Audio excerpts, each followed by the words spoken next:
안녕하세요.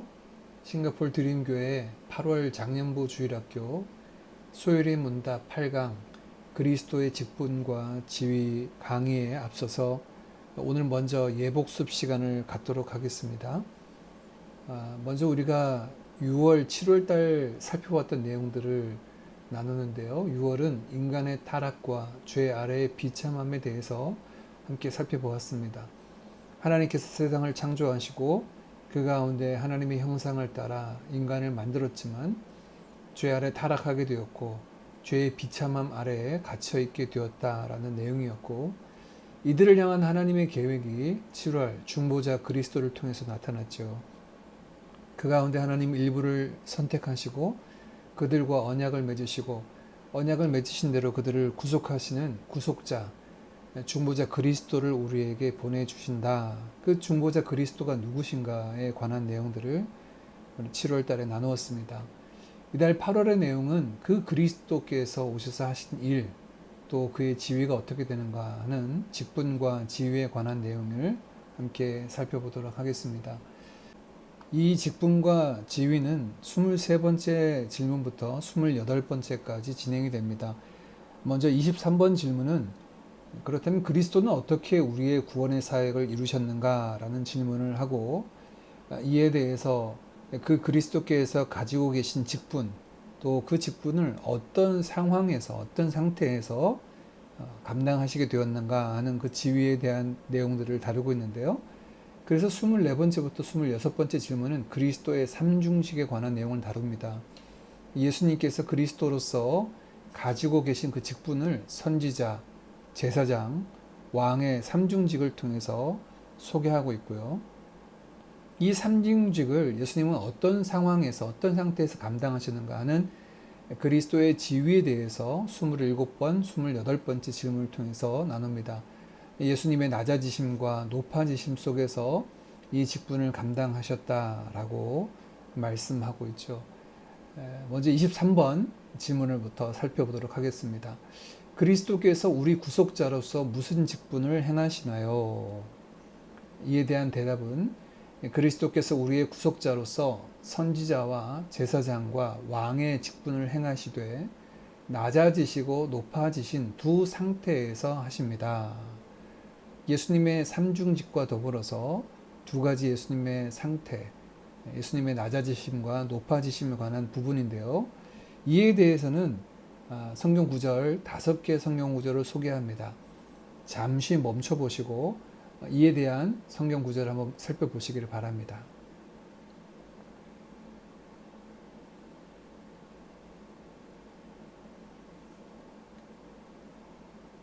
이어서 한번 예수님의 삼중직에 관한 내용들을 특강 소율이 문답에 나와 있는 마인드맵을 통해서 한번 살펴보도록 하겠습니다.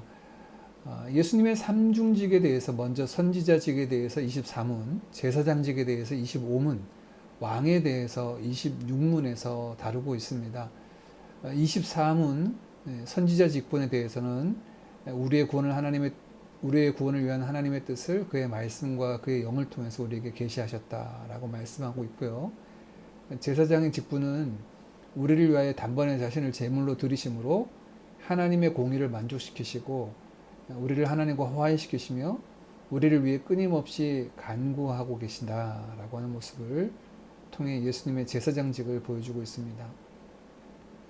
예수님의 왕직은 그분께 복종하게 하시고 또 우리를 다스리시며 보호하심으로 또 그와 우리의 원수를 막고 승리하심을 통하여 그 왕의 직분을 감당하고 계신다 되어 있는데요. 하나씩 살펴보도록 하겠습니다. 24문입니다. 그리스도께서 어떻게 선지자의 직분을 행하시나요? 대답은 그리스도께서 우리 구원을 위한 하나님의 뜻을 그의 말씀과 성령으로 우리에게 드러내심으로 선지자 직분을 행하십니다. 예수님께서 지상사역을 하실 때 가르치시고 전파하셨다라고 하시는 그 내용이 예수님의 선지자직을 우리에게 보여주고 있는 것이죠. 25문은 예수님의 제사장직에 관한 질문입니다.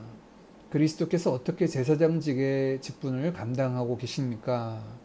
그 대답은 그리스도께서 제사장의 직분을 행하시는 것은 단번에 자신을 제물로 드림으로 하나님의 공의를 만족시키시고 우리를 하나님과 화해하게 하시며 또한 우리를 위해 끊임없이 간구하시는 것입니다. 중보자 되신 제사장, 대제사장 되신 예수 그리스도의 사역을 성경은 이렇게 우리에게 소개하고 있습니다. 26번째 질문은 예수님의 왕직입니다. 그리스도께서 어떻게 왕의 직분을 행하십니까? 그 대답은 그리스도께서 왕의 직분을 행하시는 것은 우리를 그분께 복종케 하시고 우리를 다스리시고 보호하심으로 또한 그와 우리의 모든 원수를 막고 이기시는 것을 통해서 나타납니다. 예수님께 복종하는 것은, 주의 말씀에 순종하는 것은 그를 왕으로 모시고 살아가는 것이죠. 그런 우리를 주님은 다스리시고 보호하십니다. 또한 그와 우리의 대적을 막으시고 또 그들을 쳐서 승리하시는 것이 왕 되신 예수님의 사역이죠. 자, 이러한 예수님의 사역을 예수님은 두 가지 상태, 지위를 통해서 감당하시는데요. 역시 특강소요리 문답에 나와 있는 마인드맵을 통해서 살펴보겠습니다. 예수님의 낮아지신 상태, 또 예수님의 높아지신 상태에 대한 부분입니다. 예수님의 낮아지신 상태라고 하는 것은 이 땅에 성육신으로 오시는 것부터 시작해서 죽음에 이르는 것까지고요. 예수님의 높아지신 상태라는 것은 예수님의 부활로부터 다시 이 세상에 오셔서 모든 것들을 심판하시는 재림 때까지의 높아지신 상태인데요. 이것은 시간적인 순서에 따라서 예수님의 상태를 이야기하고 있습니다. 이 부분에 대해서 27문, 28문의 내용을 함께 살펴보겠습니다. 그리스도의 낮아지심이 어떻게 이루어졌습니까? 예수님의 낮아지심은 그의 출생, 하늘 영광 보좌 버리시고 낮고 천한 종의 형체를 입으셨죠. 그리고 낮은 신분으로 나신 것, 구유에 나실 뿐 아니라 나사렛 사람이라고 일컬어지며 많은 사람에게 낮은 신분의 모습으로 계셨음을 보여주고 있습니다.